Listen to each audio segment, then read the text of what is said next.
रूस और यूक्रेन के युद्ध और अमेरिकी राष्ट्रपति डोनाल्ड ट्रंप की धमकी के बाद वोलोदिमीर ज़ेलेंस्की ने रविवार को ये घोषणा की कि अगर इससे देश के लिए नाटो की सदस्यता सुरक्षित हो जाती है तो वो यूक्रेन के राष्ट्रपति पद से तुरंत हट जाएंगे। आपको बता दें कि इसके पहले राष्ट्रपति ट्रंप और ज़ेलेंस्की के बीच वाकई युद्ध शुरू हो गया था।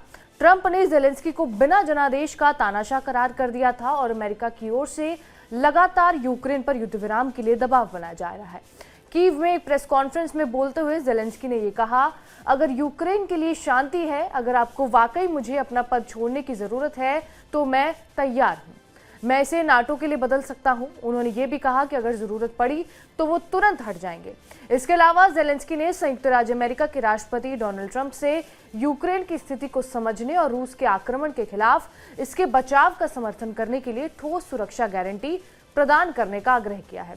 ज़ेलेंस्की ने यह भी कहा है कि वो ट्रंप को यूक्रेन के भागीदार के रूप में देखना चाहते हैं और कीव और मॉस्को के बीच मध्यस्थता से कहीं बढ़कर देखना चाहते हैं। समाचार एजेंसी रॉयटर्स के मुताबिक यूक्रेनी राष्ट्रपति ने संवाददाताओं से ये कहा, मैं ट्रंप से एक दूसरे के प्रति समझ की बहुत उम्मीद करता हूं। उन्होंने आगे ये भी कहा कि अमेरिका से सुरक्षा गारंटी की बहुत जरूरत है।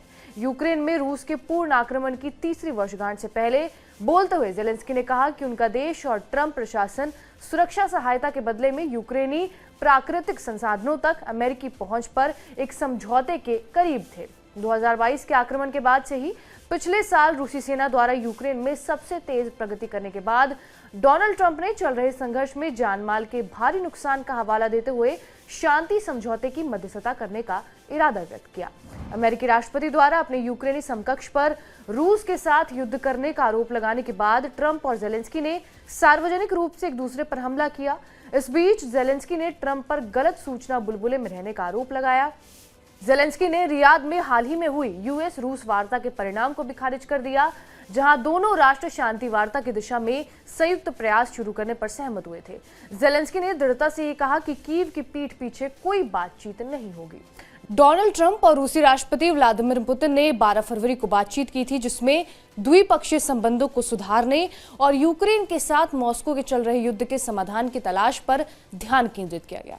इन कूटनीतिक प्रयासों के एक भाग के रूप में दोनों देशों के अधिकारी आगे की चर्चा के लिए 18 फरवरी को रियाद में इकट्ठा हुए थे। अब देखना अहम होगा कि ट्रंप और ज़ेलेंस्की के बीच में ये जो नोकझोंक है वो कितनी देर तक चलती है। बहरहाल इस खबर के ऊपर आपकी क्या प्रतिक्रिया है, हमें कमेंट करके जरूर बताएं। बाकी देश और दुनिया की तमाम बड़ी खबरों से अपडेटेड रहने के लिए सब्सक्राइब कीजिए TV9 भारतवर्ष।